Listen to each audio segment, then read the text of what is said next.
Bom, pessoal, retornando para falar de maneira mais específica aí das dimensões da globalização, né, ou seja, quando a gente fala em dimensões da globalização, a gente está falando de diferentes maneiras em que a globalização se desdobra, tá certo? E acaba aparecendo para a gente. Só antes da gente falar dessas dimensões de maneira mais específica, eu acho importante pontuar uma questão aqui com vocês.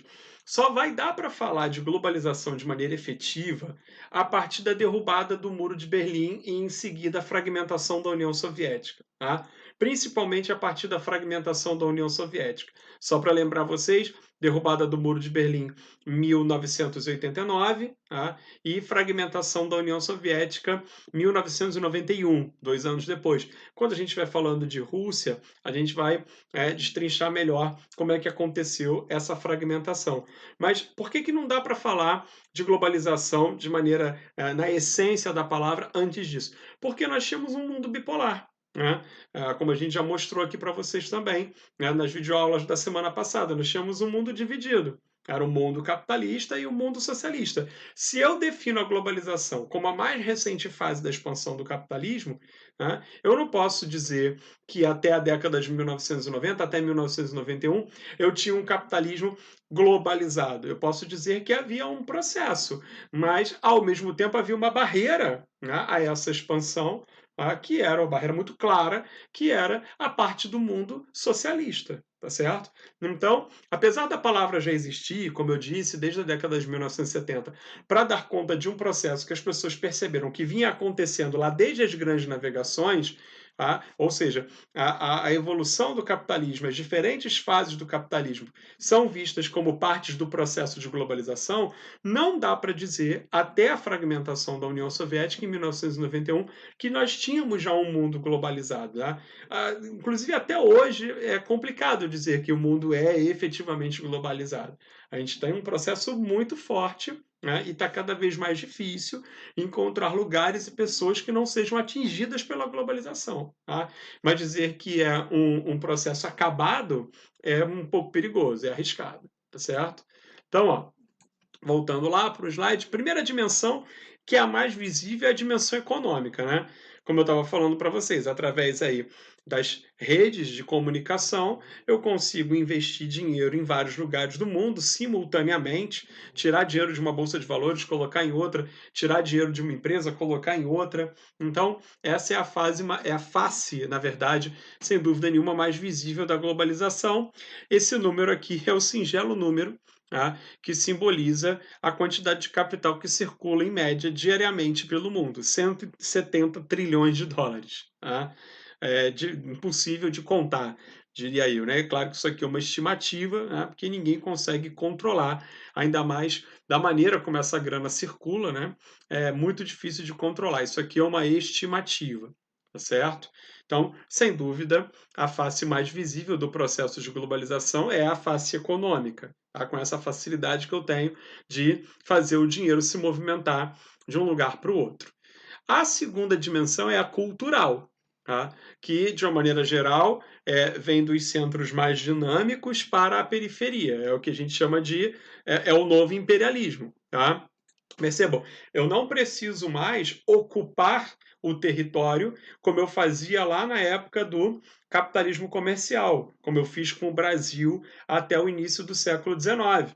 Eu não preciso nem mais do chamado neocolonialismo, lá da África, que durou do final do século XIX até meados do século XX. Eu preciso apenas mostrar para o resto do mundo o meu modo de vida, convencer o resto do mundo que o meu modo de vida é o melhor, para que, para que o mundo passe a consumir esse meu modo de vida. Perceberam aí? É por isso que a gente fala de imperialismo cultural vindo dos centros dinâmicos em direção à periferia. Tá? Então você vai querer consumir roupas, de empresas norte-americanas, você vai querer consumir o futebol que vem da Europa, você vai querer consumir coisas que vêm de fora, porque você é convencido, da ideia, né, de que aquilo ali é o melhor. Tá? Então, através dos filmes, através da mídia, através da música, através de séries, tá?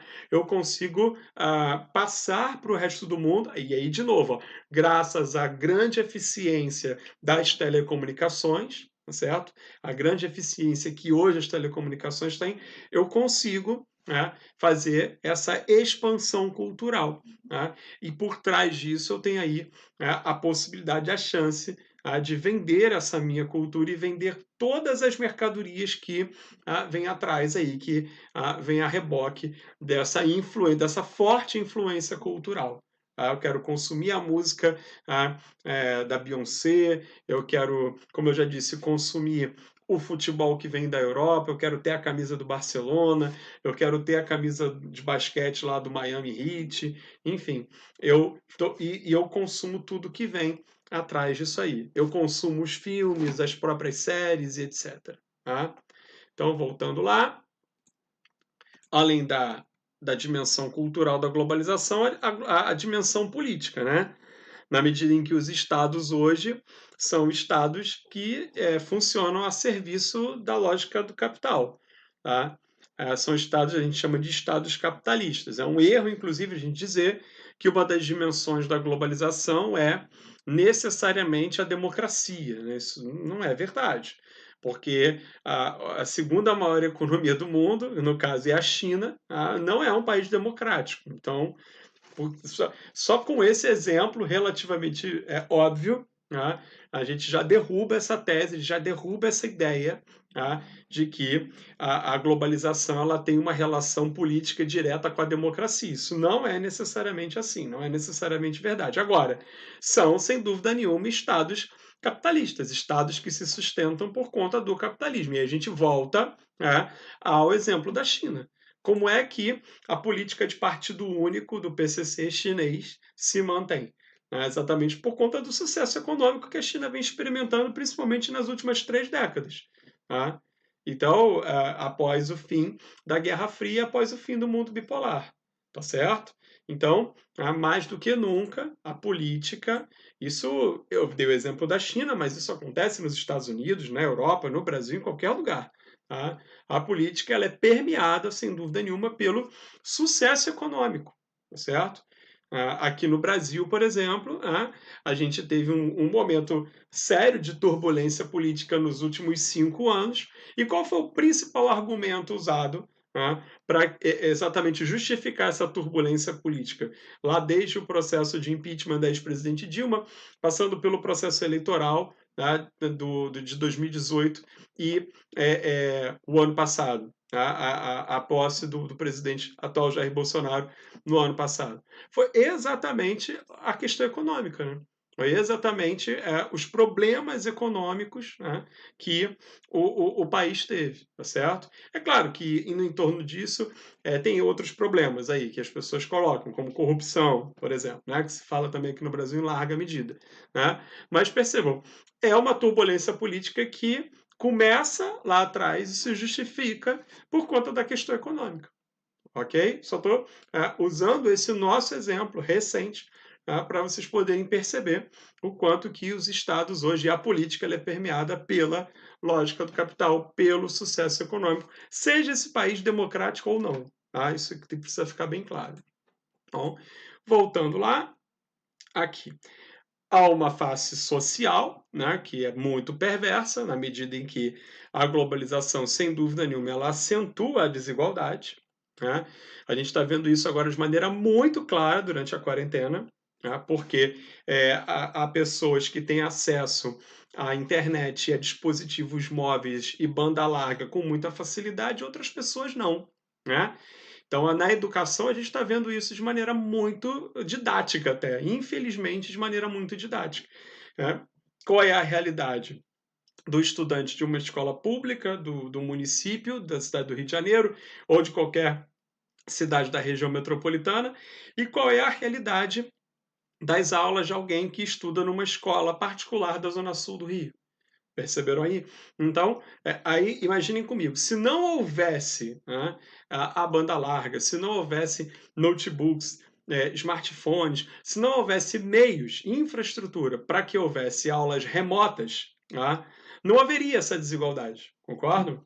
Exatamente porque os meios eles não existem, né?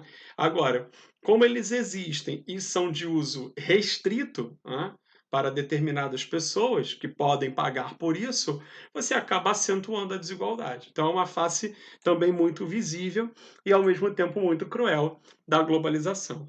Tá certo? Para a gente fechar, né, é, a globalização, essa mais recente fase da expansão do capitalismo, ela tem como principais características, tá? Presta bem atenção nisso aqui, no aumento, né, na circulação do fluxo de capitais, né, obviamente, de mercadorias e de pessoas. Isso nos levou, inclusive, à pandemia, não é verdade? A pandemia ela acontece exatamente porque, em última análise, você tem um mundo em um processo cada vez mais profundo de globalização e a circulação de pessoas é cada vez maior, não é isso? Então, com essa circulação de pessoas por mais lugares do mundo, são mais pessoas circulando em maior volume e por mais lugares do mundo. Então, ninguém conseguiu segurar, ninguém conseguiu controlar, né, a disseminação do vírus, ok? E isso reside exatamente na evolução que a gente narrou aqui, lá desde as grandes navegações, tá, do aumento do fluxo, da circulação no fluxo de capitais, mercadorias e, no final das contas, pessoas. Tá certo? Voltando aqui, ó, em um contexto, e isso vai acontecer, esse aumento na circulação desses fluxos acontece em um contexto onde todas as estruturas estão orientadas para a acumulação constante e limitada de capital. Né? Esse fluxo de capitais aí já é autodefinido, na verdade, ele circula para se reproduzir. Na verdade, eu coloco o meu dinheiro no lugar onde eu acho que ele vai render mais. Mercadorias eu vendo para ganhar dinheiro, né?